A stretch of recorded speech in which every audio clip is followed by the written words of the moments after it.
YouTube? Welcome back to my channel. It's your boy D Dyson. Saw Blue Beetle last night, and for the most part, I can say that its runtime is 2 hours and 17 minutes, 18 minutes, something like that, almost 2.5 hours, and it's very long. Not saying that it's long in a good way, but it's a dry movie. It's very dry. It was a lot of boring parts to it, trying to keep up with the story. Some of the stuff that I looked at, I was like, it really suffers from superhero fatigue, where we've seen this trope a million times. It is a blend of Iron Man. It's a blend of Fast and Furious. It's a blend of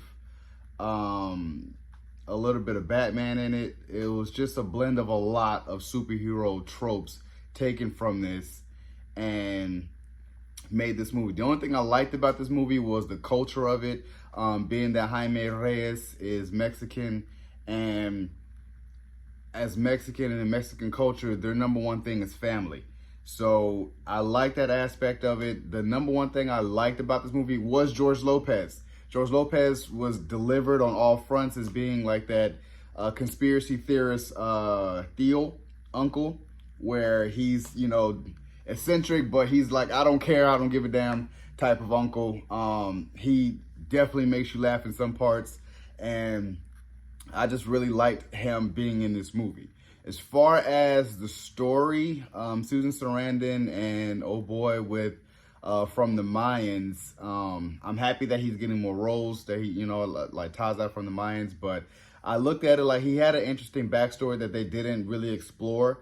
He just kind of growled a lot and didn't really talk a lot, and I was like, he can have a backstory if he's going to be the villain. So the villain was basically dry. Susan Sarandon is playing Cord from the Cord family, as you can tell that she took over and became like a weapons manufacturing company, and she's been searching for the Scarab for a very long time, and she finally has it, and she's just trying to extract from it.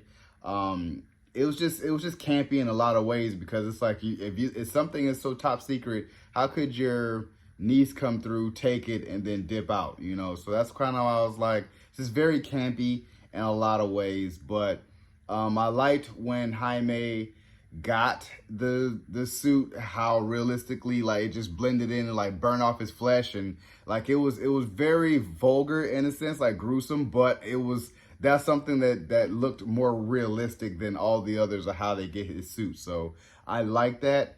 Jaime's sister, I forgot her name, is Ugly Betty, but she was cool in the beginning, but it's just always that annoying sister, and she definitely can play that role, just being that annoying sister.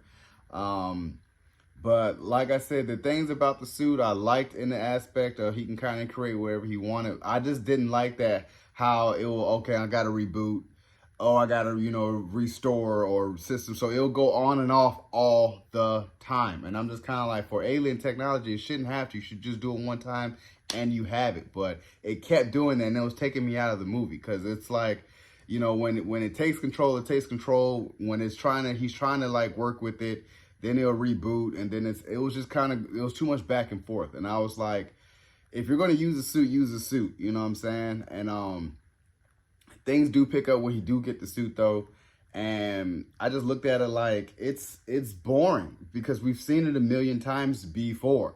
And I was just looking at it like, even with George Lopez trying to, you know, have that comedy relief, it works, and then it doesn't, and then it just kind of was like, I was just over it. You know, I was really waiting to be like, I'm good, man. I'm really good. I'm ready for the credits to roll so I can go. I saw the first mid-credit scene when, spoiler alert, it was just basically the original Blue Beetle. He's not dead. And that was something what they kind of touched upon, was old girl's dad was the original Blue Beetle. He didn't have the Scarab, but he created a whole bunch of weapon to act like, you know, he had the Scarab and the Blue Beetle technology, which they were allowed to use. And it was in a sense where I remember when George Lopez was like, man, Batman was a fascist.